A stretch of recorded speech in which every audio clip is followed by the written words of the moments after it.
Hello everyone and welcome back to my channel Edmond Mendaros, and for today's quick tutorial, and I'm going to show you guys on how to start an email to mark important in Yahoo Mail account.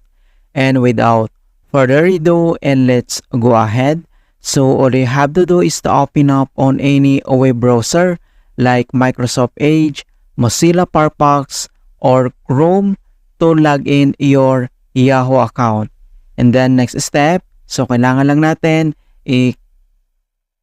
kailangan lang natin i-click itong ating Chrome web browser. And then dito lang sa searching address bar, so kailangan mo lang i-select dito yung Yahoo login, and then click mo lang dito yung Yahoo. And then dito lang sa right side, makikita mo dito yung ating account. So kailangan lang natin mag-sign in. Alright, so click mo tong next. And then, madadirect na tayo dito sa Yahoo homepage. And then, dito lang sa upper right side, makikita mo dito yung Yahoo inbox. So, click mo lang yan.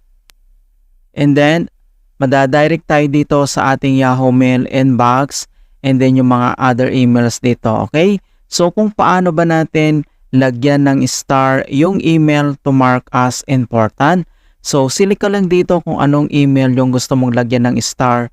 So, i-check mo lang tong box. And then, dito lang sa gitna mga kaibigan, kailangan mo lang i-select dito yung tatlong dot. So, i-click mo lang yan. And then, next step ay, makikita mo na dito yung star. So, kailangan mo lang i-click tong star. And then, ito na siya. Okay? So, makikita mo dito na yung email ay nalagyan na siya ng star. So, ibig sabihin, mark as important. Alright? So, napakasimple lang talaga. Okay, so ganun lang po kasimple on how to start an email to mark important in Yahoo Mail account. And please don't forget to like this video, subscribe to my channel for more quality content.